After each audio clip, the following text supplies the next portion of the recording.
Hi, I'm Scott Campbell at GTIA. We are on location here at IT Nation Connect Global at the Rosen Shingle Creek in Orlando. And I am pleased to have with me right now Mr. Matt Lee. Matt is the Senior Director of Security and Compliance at Pax8. And more importantly, to us anyway, he is our reigning GTIA Member of the Year for 2025-2026. Matt, great to see you. No, it's great to see you, brother, as always. So I know you are a veteran of this event, maybe more than almost anybody. Tell us a little bit about what you're hoping to see here, what you're hoping to get out of the event, both for yourself and probably for Pax8 too. Yeah, sure. So I've been to this event a whole bunch, to your point. I've been coming now for I think the last 7 or 8, 9 years, maybe even 10 to this event. What do I hope to get out of it this year? I think that a lot of AI that's been discussed for 2 years has been kind of ephemeral and no real meat or substance.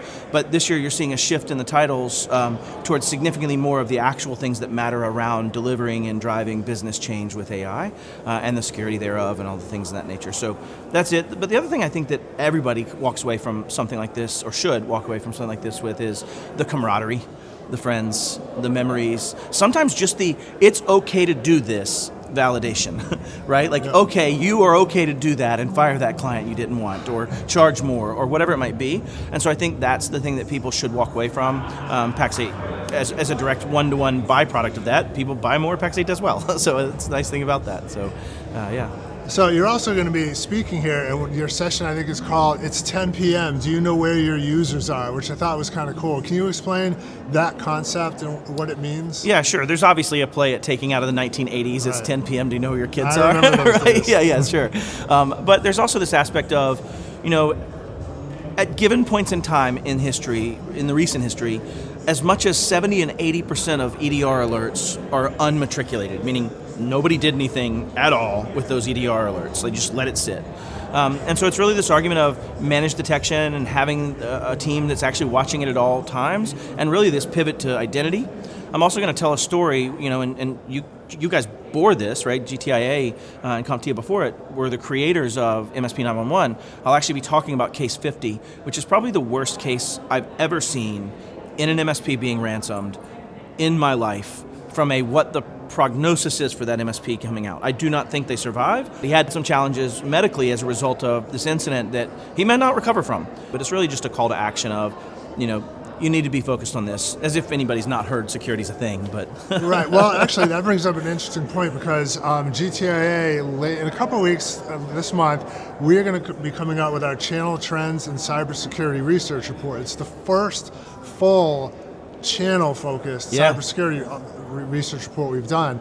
And one of the findings of that is only 1/3, 33%, of ITSPs consider cybersecurity a core business focus. Not just a capability, because you can partner out, but a core business focus. Sure. Does that surprise you, and does that disappoint you? It doesn't and doesn't. There may be a data set challenge there of saying, like, is it your core focus of do I sell it as my core thing in my cybersecurity? I think what I would say, though, is in general, when I ask certain questions that give me indications of how mature MSPs are, like, do you have an incident response plan? How do you know if your clients have their own incident response? Do they have insurance?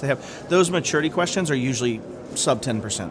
So I don't think that surprises me. It saddens me, but I don't know that it surprises me. I'd add to that, though, the real pivot needs to be thinking about the things you do and deliver and how they impact cybersecurity, not necessarily that I'm selling cybersecurity, right? And I think that's the focus delineation that might be part of that data set change there. But no, I think that is why I'm on my mission and why you're on your mission.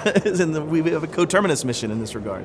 All right, so kind of speaking of mission, what is your best advice for IT service providers today around cybersecurity? Like, what's the big gap that they need to address in 2026? Sure, absolutely. I've been saying this now for a few years. The real challenge is protect your own house first.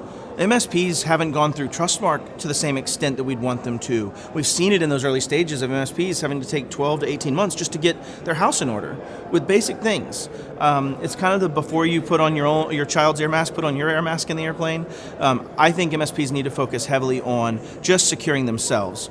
The second focus I'd add to that, though, is you should also be selling compliant services, meaning like if you're going to sell anti-malware or EDR, you need to make sure you have the proper documentation to show and not be the reason your client does get destroyed from an insurance rejection perspective or subrogation lawsuits. And so like first part is secure yourself, second part is make sure you're selling secure and compliant services that you are capable of delivering, that you are not just selling without the ability to actually do something that's valuable from that perspective, whether that be external partnerships or otherwise. And obviously go get the Trustmark. I mean, that's a notwithstanding point, is you should be showing externally to people that you are doing these things internally, and the Trustmark is a perfect way to get your stuff tested, have a very caring guidance through that process. So Trustmark, big fan. So the Trustmark you mentioned, the GTIA Cybersecurity Trustmark, that is available, no extra fee for anybody, any IT service provider who is a GTIA member. And last question I want to ask you is, as the reigning GTIA member of the year, you're on the road, you're speaking at 100 plus events a year, you're talking to probably thousands of ITSPs and other tech professionals. Can you talk a little bit more about the need for everybody to raise their game a little bit, and how much of community is involved in it? How much should we as GTI, as other ITSPs, should be evangelizing, getting better, and raising everybody's boat? Yeah, I mean, cork to bat, and you just walk off, right? The home run. So I think the challenge is this. There aren't many other industries in which you can destroy someone's world that are unregulated. Right? If I want to be a doctor, AMA. If I want to be a dentist, ADA. If I want to be an attorney, ABA. They're all AAs, I guess. Yeah. I don't know, maybe there's something to that. But the point is, like, there's all of these regulations or self-regulatory bodies that work towards what standards are, so that even Saul Goodman, the worst attorney in the world, is above the bar. Yep. We don't have that here. So in that market, anyone that decides I was a plumber last Thursday, I'm going to be an MSP, is actively sold that as a franchise. They're actively asked to do these things. And that conversion process in my mind is a big gap. And so everyone should realize that at some point this market will require you to have certain standards, whether that be from insurance, lawsuits, civil actions, right, from that perspective, regulatory actions and motions. And it would be a good idea to take this free time and get ahead of those things. That's where and why I believe in the Trustmark so much, the GTIA Trustmark, is because it forces you to go through and learn those things and get better at it in a timeline that should make sense for when we start regulating this. I don't know when that is. How much does the community play in? One of the cool things about humans that separates us from dogs, even though that dog over there is so dope, but that separates us from dogs, is that we can pass on something to our child that they themselves now don't have to go learn. Right? We have this ability, like a dog can only know so much genetically continued on as a trait. Yep. We can teach each other something, so you don't have to go learn that lesson. So community, in my mind, is that's what creates this. I mean, if you think about GTIA Trustmark, it came together as members of the community saying, what are those standards we should adhere to? What safeguards are out there from other things that we would want to adopt as our core standard? And so I think community is everything. The other thing I'll say is, because of this kind of camaraderization that exists in MSPs and in ITSPs in general, there's almost, unlike any other industry in the world, the amount of sharing that happens here that is just, I would give someone my entire operational plan, even if they might compete with me in this industry. That's you don't see that in other places. Yep. And so I think that's quite the unique. So community has everything to do with it.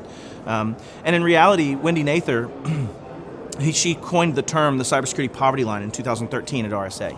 And when Wendy was talking about that, she's speaking about these people, the people we serve. And the conversation really is like, there is no other way they could do it. The SMB could never have enough of their revenue spent to equal what they need. We serve that as ITSPs, right? And that means that we all come together to solve that half of the economy, like that below the poverty line. So community's everything. All right, preach, brother. And thank you again, Matt Lee, for all you do. Have a great show. We'll see you on the road, and we'll see you back here, IT Nation Connect Global at Rose and Shingle Creek, for more videos, more member stories very soon.